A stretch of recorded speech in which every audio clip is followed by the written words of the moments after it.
fellow YouTubers, this is Utah Moses here to give you my movie review for Contagion. So the story revolves around a disease that's been infecting and killing people throughout the country of the US, and it follows several different storylines. One of them is a single husband father named Midge Emhoff, whose wife has died from coming back from Hong Kong, contracting the disease, and he needs to protect his only daughter from it while he has complete immunity from it. A team of CDC doctors need to try and find a cure to this unknown disease while some of them has been dying off from it. A tourist visiting Hong Kong to see the hardship of what the people are dealing with the epidemic, and a news blogger named Alan Crumweed who knows a lot about the disease and knows how to survive through it. The movie deals with the paranoia of who may get infected first and how it can destroy the people in many other ways other than just physically. It also reflects on the swine flu issue a year or two back ago when it caused such an uproar and fear to the people and most of the population of the continent of North America.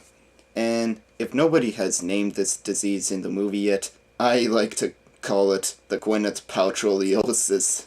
Normally, the main cast in these Soderbergh films are usually equated with the performances with each actor, although in Contagion, it seems like some are better than others. Matt Damon, Kate Winslet, and Bryan Cranston as the dying father of one of the main doctors were the most standoutish in the film.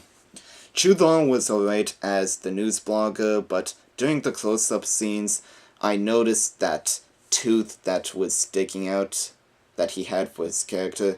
You know, the one that Mark Strong had, that's on the front and kind of folds over the other. Doesn't really matter. It seems that all the stories have been maintained for each character except for Marion Cotillard, who they abandoned for a good half of the film.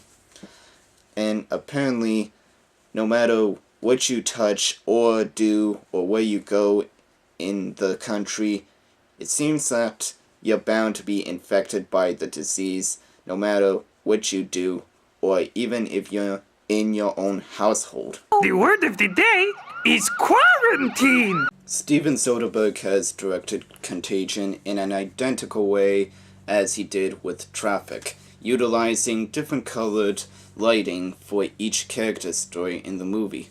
For example, for Matt Damon's, it's blue and a bit dark to show that bitter, timid weight of the riot epidemic that's going on in his town and the death of his wife. And with Lawrence Fishburne's, it's germy yellow to express that, and to express the weight of his situation that he needs to resolve and try to find the cure. And Soderbergh is good at aiming his films in a political and or entertainment standpoint of view, and sometimes making them fun to watch with films like The Informant or the Ocean movies. And in Contagion, he portrays a wide-spreading disease to be the most realistic way that he can, and showing each and different scenario that the characters would go through, such as immunity, propaganda, security, etc.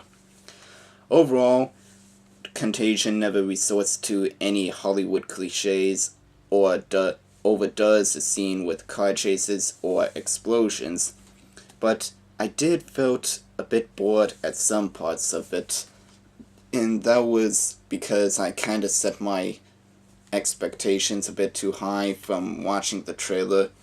I should have walked into the theater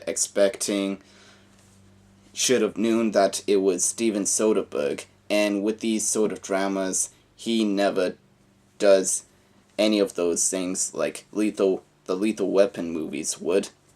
It's a really serious movie that you need to take in consideration if you want to watch it, And the most interesting stories in the movie were Matt Damon and Jude Law's, because a lot happens in those, and it never lingers on with the same situation for too long. So, out of 5, I give it 3.5 out of 5. It's a good movie to watch, but don't come back for a second watch in theaters. And if you want to head outside the country, just remember to really sanitize yourself. So, that's all for my review. Rate, comment, and subscribe, and I'll be back later. Until then, this is Utah Moses, signing out.